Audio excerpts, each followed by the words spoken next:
السلام على سفي الله وابن سفيه.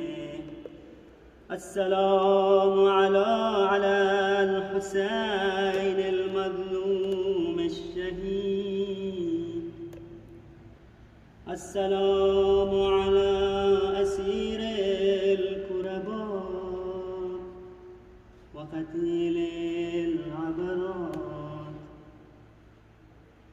اللهم إني أشهد أنه وليك وابن وليك وسفيك وابن سفيك الفائز بكرامته، أكرمته بالشهادة وحبوته بالسعادة، وأجتبيته بطيب الولادة، وجعلته سيدا من السادة، وقائدا من القادة، وذائدا من الزادة، وأعطيته موارث الأنبياء، وجعلته حجة على خلقي من الأوصياء، فأعذر في الدعاء ومنح النصح، وبذل محجته فيك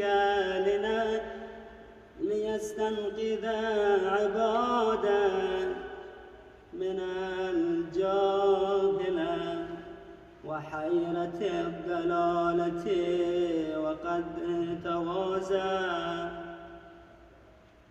وقد توازر عليه من غرته الدنيا وباع حظه بالأرذل الأدنى، وشرى آخرته بالثمن الأوكاس،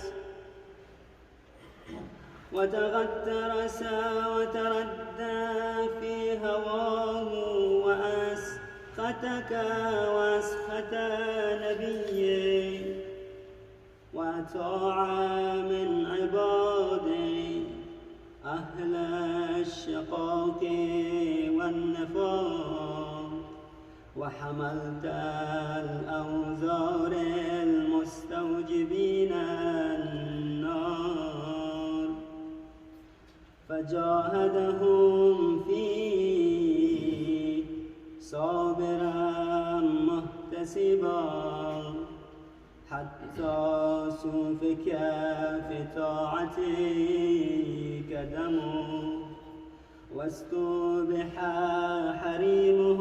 اللهم فالعنهم، اللهم فالعنهم لعنا وبيلا، وعذبهم عذابا أليما. السلام عليك يا ابن رسول الله.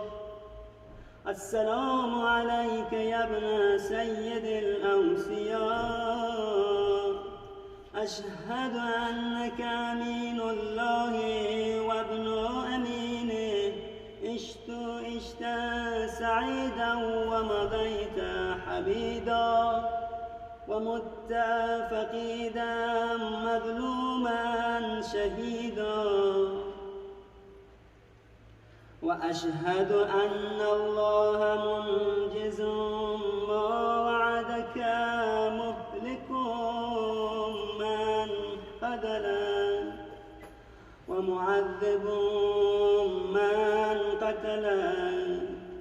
وأشهد أنك وفيت بعهد الله وجاهد في سبيله حتى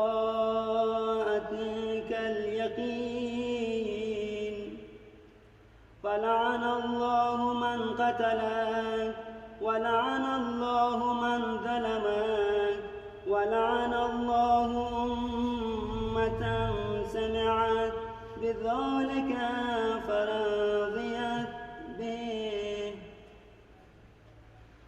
اللهم إني أشهدك أني ولي لمن والاه وعدوا لمن عاداه. بأبي أنت وأمي يا ابن رسول الله، أشهد أنك كنت نورا في الأسلاب الشامخة والأرحام المتحرة، لم تنجسك الجاهلية بنجاسها ولم تلبسك المظلهما من ثيابها. وأشهد أنك من دعائم الدين وأركان المسلمين ومعقيل المؤمنين. وأشهد أنك الإمام البر التقي الرضي الزكي الهادي المهدي. وأشهد أن الأئمة من ولدك كلمة التقوى وأعلام الهدى والعروة المثقى والحجة على أهل الدنيا. وأشهد أني بكم مؤمن وأشهد أني بكم مؤمنا وبكم موقين بشرائع الدين وخواتيم عملي وقلبي لقلبكم. سلم وأمري لأمركم متبع ونصرتي لكم معدة حتى يأذن الله لكم. فمعكم لا مع عدوكم. صلوات الله عليكم وعلى أرواحكم وأجسادكم وشاهديكم وغائبكم وظاهركم وباطنكم. آمين رب العالمين. برای خوشنودی روح مقدس و مطهر آقا الله الحسین صلوات. اللهم صل على محمد وآل محمد.